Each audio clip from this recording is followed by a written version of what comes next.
Good Tuesday morning. This is Bill Loveridge with Community Church of Loyalton's Daily Devotion. Today's devotion is entitled God is Our Rest. It's by Aaron Bartholomew, and it was on the devotable.faith website. There is no rest for the weary. This expression has been around for decades, but it's been felt for much, much longer. Actually, it began not long after Adam and Eve rebelled against God's perfect plan in Eden.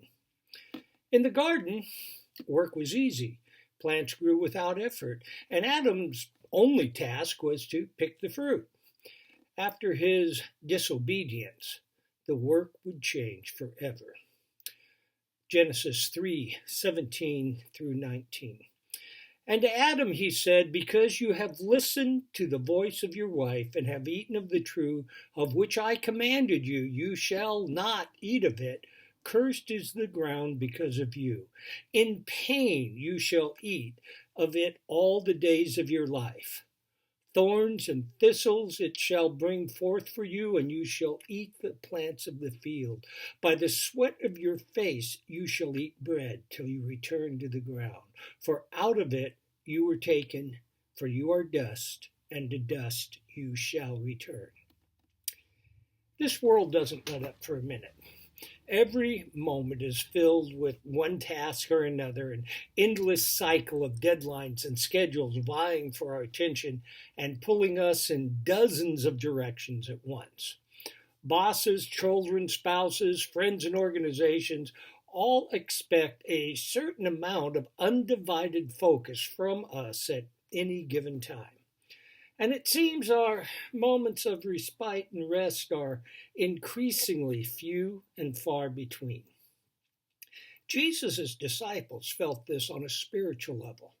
The religious demands that had been placed upon the Jews by the Pharisees, the keepers of the law, were burdensome, if not impossible. Paying strict attention to God's laws and being careful not to break them was required of every Jewish person who wanted to please God and receive his divine blessing. Jesus knew that because Adam sinned, no one could follow the law perfectly or attain righteousness on their own. The demands placed on them were difficult and burdensome, creating unnecessary anxiety and fear. So, he offered to relieve them of their spiritual burdens and give them some much-needed rest.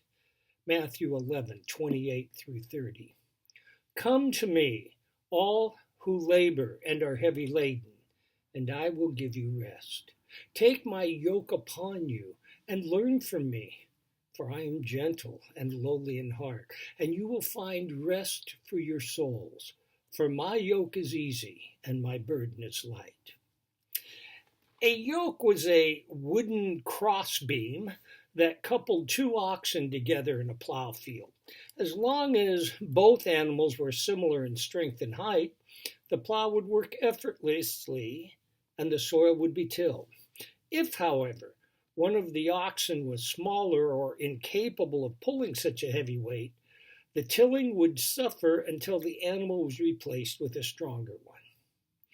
Jesus is telling his disciples and us that he is the sole beast of burden when it comes to obeying the law and receiving righteousness.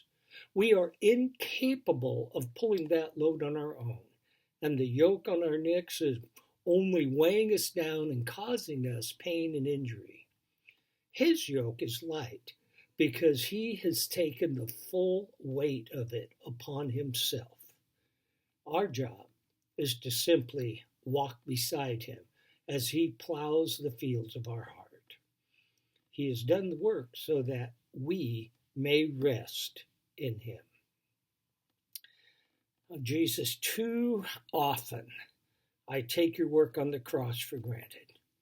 You personally suffered the agony and the weight of our sin upon yourself, receiving the wrath of the Father so that I can walk freely and unburdened by the yoke of slavery to sin.